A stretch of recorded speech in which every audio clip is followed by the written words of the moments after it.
Saturday night opened a historic week for the struggle of asylum seekers in Israel.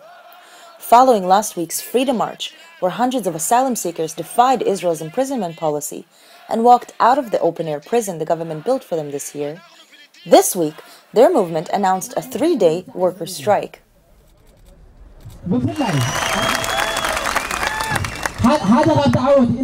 Today, it is a historic day. When we are together, then we will be able at least to get our rights. No for prison. No for prison. No for prison. Because African asylum seekers are not legally allowed to work by Israeli regulations, they're often exploited by their employers. Today, nearly all restaurants, hotels, and construction sites depend on the refugees' cheap, unprotected labor. So the refugees decided to fight back and organize. Thousands gathered in Tel Aviv from various cities in Israel. Why we are stopping 3 days from work is that we just want to show to the Israeli people and Israeli government that we are not only a burden, but also a productive in the economy of the country. Siom Domoz owns a daycare in South Tel Aviv. He's an Eritrean asylum seeker and one of the central figures to organize the refugees. Something has to be done. People cannot just live in limbo. We're just sick and tired.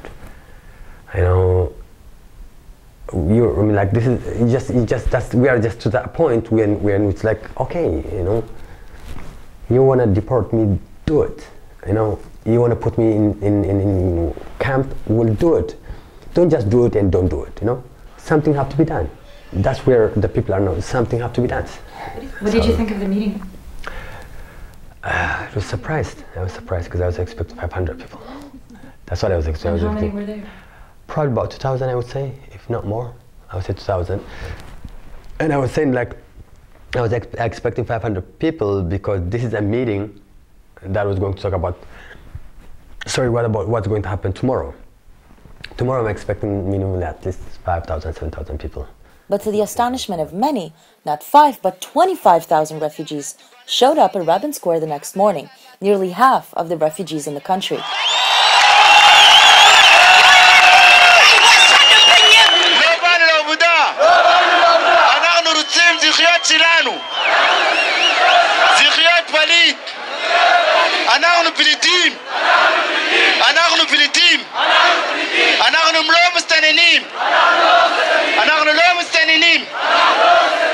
Together, they made up the biggest demonstration of asylum seekers in Israel's history.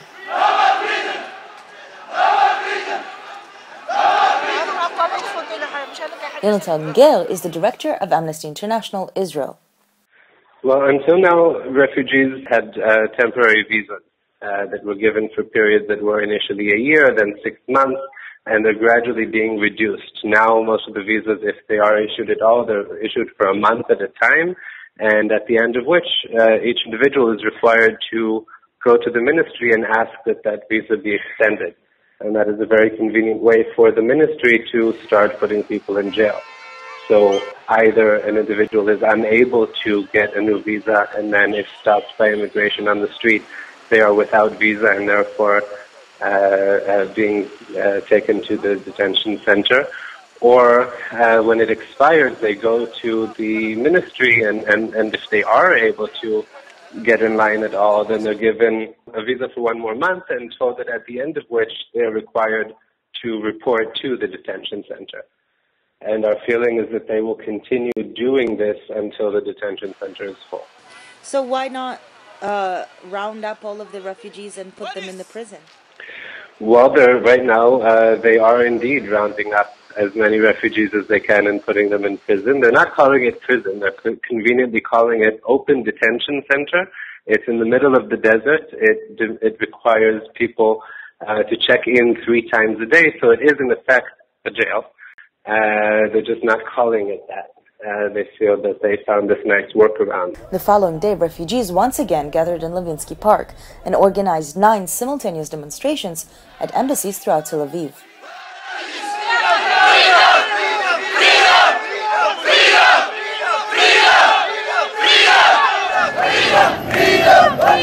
Freedom!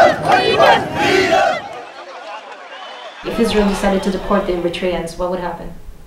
Well, if we are lucky, if they can deport us all together at once, the Eritrean government will deal with 40,000 Eritreans who are going to come from here, you know? So there could be some kind of change there. But if they send us like 50 by 50, 100 by 100, of course those people definitely will be killed. If not killed, they will be all in a big underground prisons. Since the doors are now closed, no more asylum seekers can actually come into the country. What do you recommend that the government do with the 60,000 or so people that are here?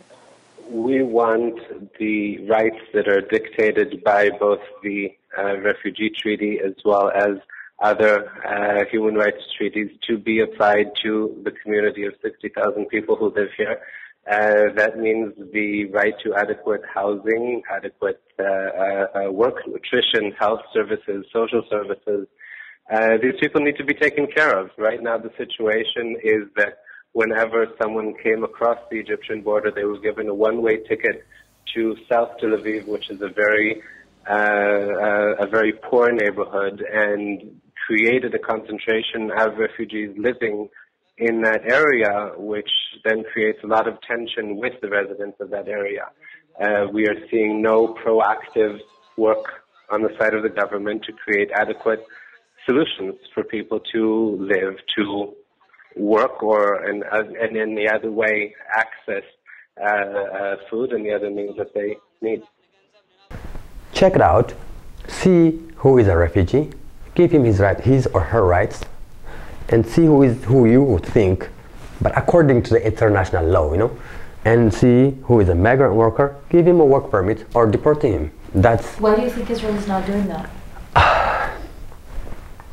Because when you give, I would say that when you give someone a right, when you recognize someone as a refugee, that person have to go through, or that person have to go through a process, and the rights comes like, you know, it's a jumping point to some other status, I would say.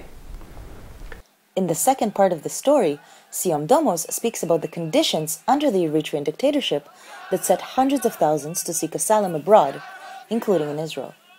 For The Real News, I'm Leah Terechansky in Tel Aviv.